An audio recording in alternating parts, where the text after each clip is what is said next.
안녕하십니까. 4월 15일 월요일 오전 11시를 막 넘겼습니다. 지난 수요일 전국에서 투표가 이루어져 가지고 이제 국회의원 당락이 이제 결정된 바가 있는데, 수요일 한바탕 큰 태풍이 한반도를 휩쓸고 가가지고 이제 오늘 아침은 약간은 태풍 후의 고요한 느낌을 나는 아침이지만은 각 정당 득표 의석수를 많이 확보한 정당, 의석수를 대폭 적게 얻은 정당 등은 각각 그 내부의 셈법이 복잡할 것이고, 일단 의석수에 많은 정당은 이긴 게 틀림없으니까, 적은 정당은 진 게 틀림없으니까 승자의 어떤 발랄하고 이 분위기를 압도하는 이런 분위기가 내부에 이 폭탄처럼 발화점을 향해서 이렇게 수기가 되고 있는지 아마도 그럴 것 같다. 그 다음에 의석수에서 진 국민의힘당은 침잠해서 쪼그라들고 위축되고 그래야 내부의 책임 문제를 따지는 이런 분위기가 형성되지 않겠느냐, 이런 느낌을 갖는 아침입니다. 저는 지난 선거 직후 주말 방송을 통해서 첫째로 방송 3사의 출구조사 헛발질한 방송국은 국민에게 사과하라고 했는데 오늘 아침까지 사과하지 않고 있습니다. 이게 출구조사에서 이제 국민의힘당이 전체적으로 밀린다, 이제 개헌 저지선을 확보하지 못한다, 이제 이런 발표가 압도적이었는데, 그러면 어떤 나쁜 영향을 주느냐? 개표장에 참관하고 있는 국민의힘당 참관인들의 사기를 떨어뜨린다. 어차피 안 될 일 아니냐, 이걸 바라다 보고 있으면 뭐 하느냐, 이런 심리가, 절대 그런 일은 없겠지만은 어떤 부정의 요소에 끼어들 공간이 생길 수도 있다. 그렇기 때문에 이런 헛발질 출구조사는 절대로 용납해서도 안 되고, 물론 당사자들은 과학적으로 했는데도 그렇게 됐을 것이라고 하는데 결과에 책임을 져야 돼요. 사과하지 않고 있습니다. 두 번째로 이재명 조국은 의석수에서 압승했다. 그래서 이제는 기고만장한다. 그래서는 안 될 것이다. 그걸 제가 얘기를 했고, 셋째로는 윤석열 대통령이 이 국면에서 앞으로 그가 어떠한 통치 스타일을 볼 것인가에 대한 충고, 결론적으로는 민심 속으로 들어가서 소통해야 된다. 대체 이런 방송을 내세웠습니다. 앞으로 한 3, 4회에 걸쳐서 제 나름대로 이 총선 결과에 대한 평가를 하려고 합니다. 우선 오늘 아침에는 민주당의 후보들이 획득한 총 득표수, 유효 득표수가 50.5%, 1475만 8083표, 전체 유효 투표의 50.5%, 그러니까 절반을 조금 넘겼죠. 국민의힘당 1317만 9769표, 45.1%. 요거 총 득표수 차이가 5.4%. 그러니까 이 선거는 어느 하루의 여론조사에 비견할 수 있는 것이고, 그게 득표수가 수치로 민심의 높낮이를 나타내는 것으로 우리가 그렇게 여기고 있기 때문에 이 총 득표수가 얼마나 하는 것은 중요한 의미를 갖습니다. 이 차이는 5.4다. 그런데 그 지역구 1475만 명이 투표한 국민의힘당, 민주당 1317만 명이 투표한 국민의힘당, 그 지역구 의석수가 민주당 161석, 국민의힘당 90석, 71석의 차이가 났어. 71석의. 위성정당 비례대표 이건 빼고의 얘기입니다. 요게 민심의 본원적 판단 기준이 되기 때문에 71석 차이가 났다. 그럼 국회의원은 몇 명이냐? 300석이다. 300석에 71석 차이가 났다고 하는 것은 25%의 의석 차이가 난 것이다. 총 투표수의 민심의 차이는 5.4%라고 한다면 의석수의 차이는 25% 이상 차이가 나서 90대 161이다. 그러니까 민심의 득표율보다도 국회 지역구 당선자 수가 과대 평가되고 있다. 과대 대표되고 있다. 그 다음에 위성정당이 각 정당에 세운 그 비례대표 후보들, 그거는 제가 무시해버리는 것이, 그것은 지역구 투표수의 평가와는 그건 전혀 별개의 일이고, 두 번째로는 위헌이에요. 위성정당 제도 자체가 위헌입니다. 헌법 41조에는 국회는 국민의 직접 평등 비밀 평등 선거에 의해서 뽑힌 국회의원으로 구성된다. 이렇게 되어 있어요. 그 다음 항목에 국회의원 정수와 비례제는 법률로 정한다. 요걸 근거로 해갖고 비례제는 법률로 마음대로 만드는 것으로 이게 아주 그릇된 풍토가 형성되어 있는데, 여러분 이번 비례대표조 제 46명 그 중에 예를 대표적으로 조국당이 11명인가 당선되는데, 여러분 1번서부터 그 당선자 11번까지 여러분이 그걸 다 인지하고 그 당에 찍었습니까? 그 다음에 그 사람들을 우리가 하나하나 가려내갖고 찍어서 11명이 됐습니까? 그 민주당도 마찬가지고 국민의힘당도 마찬가지입니다. 그러니까 비례대표제를 채택하더라도 지역구와 달리 각 정당이 우리는 이런 사람을 비례대표제로 추천한다 그러면 국민이 거기 선택을 해야 되는 겁니다. 조국당은 어찌 됐습니까? 1번부터 당선권까지 전부 파렴치한 잡범에 해당된다. 어떤 평론가 얘기입니다. 1번도 문제 있는 사람이죠. 그 부부가 다단계에 엄청난 1조 이상의 피해를 입힌 회사에 그 남편이 가해자 편에 서서 22억인가 착수금을 받았고 본인도 징계받고 지금 고발된 상태고, 조국은 2번인데 두말할 필요 없이 2심까지 실형 선고를 받아가 대법원 판결 기다리고 있고, 황운하 울산시장 부정선거 사건의 현장 지휘 책임자 4년 만에 1심에서 징역 3년 선고를 받아 어떻든 고등법원에 대기 중에 있고, 전부 이런 사람들이에요. 이런 사람들. 그 중에는 아들 셋이 뭐 미국 시민권을 획득했는데 이거 하나를 포기해갖고 꼼수를 쓰고 하는 이런 사람들. 그러니까 파렴치한 잡범들 집단이라고 나는 봐야 됩니다. 거기에 우리가 이 사람이 적합하다고 찍은 일이 있습니까? 그럼 물론 국민의힘당도 그렇고 민주당도 마찬가지입니다. 그러니까 이 지역구 표심을 수치로 환원한 이걸 일단 우리가 기준으로 할 수밖에 없다.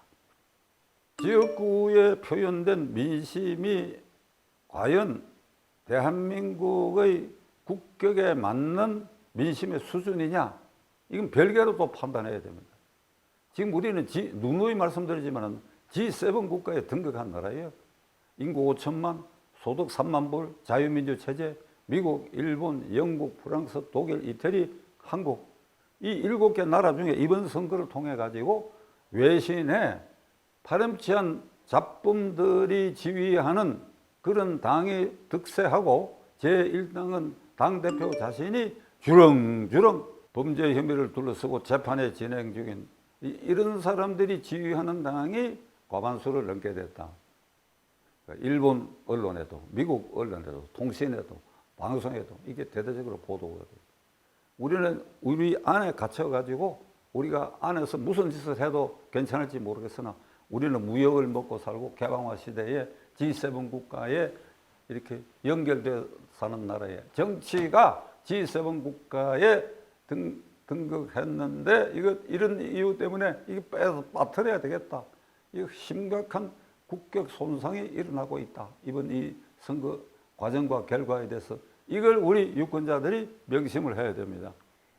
그러니까 민심에도 이성적 민심이 있어야 되고 안 그런 민심이 있어야 돼. 에이브라함 링컨이 이미 일찍이 얘기하지만은 한 시대의 정부의 수준은 그 시점에 국민의 수준을 넘지 못한다. 이 말은 정부라는 뜻은 지도자, 그러니까 미국의 경우에 상원, 하원, 대통령을 다 포함하는 것이죠.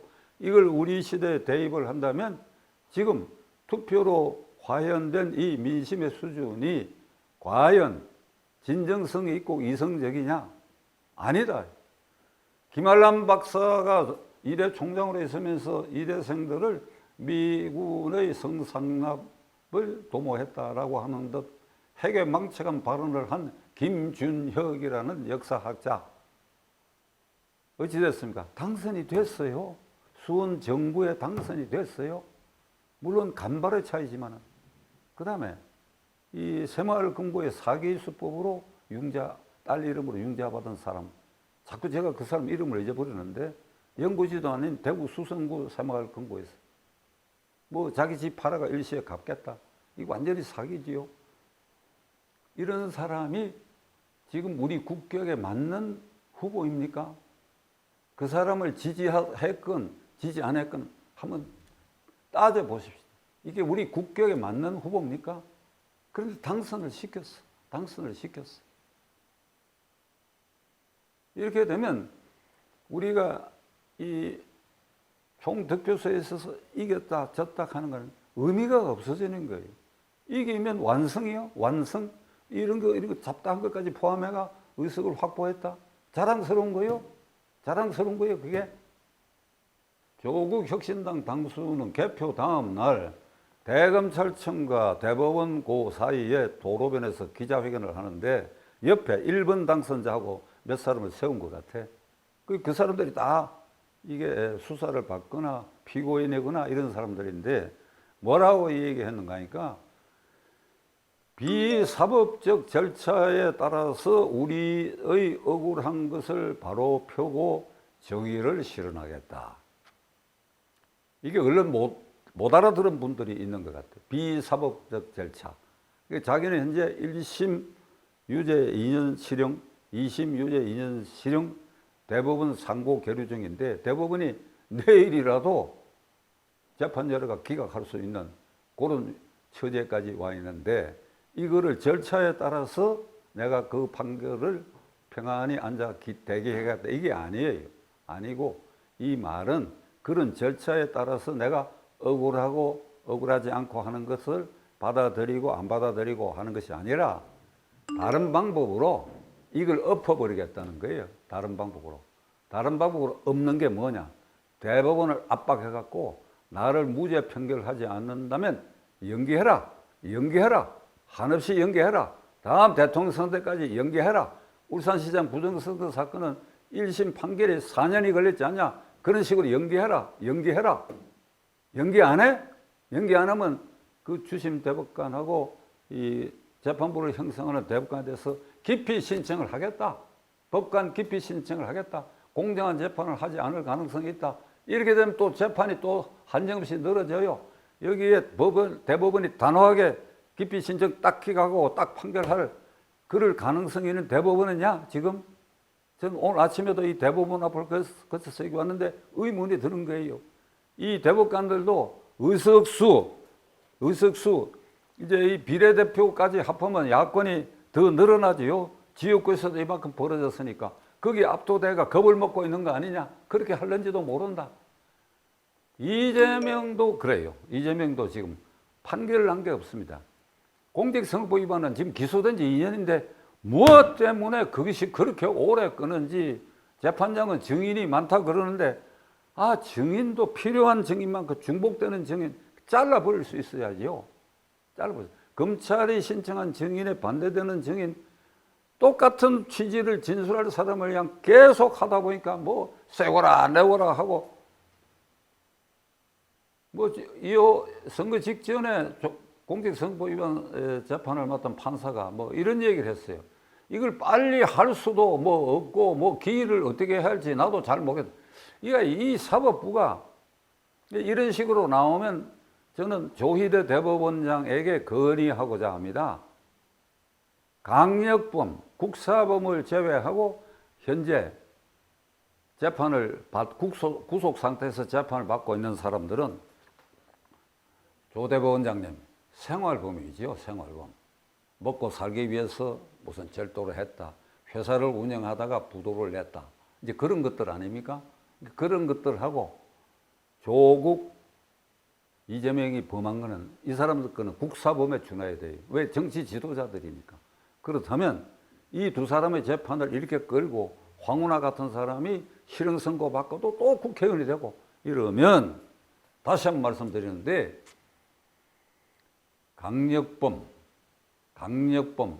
간첩범, 국사범을 제외한 모든 생활사범으로 구속돼가 현재 재판받고 있는 사람들은 보석하세요.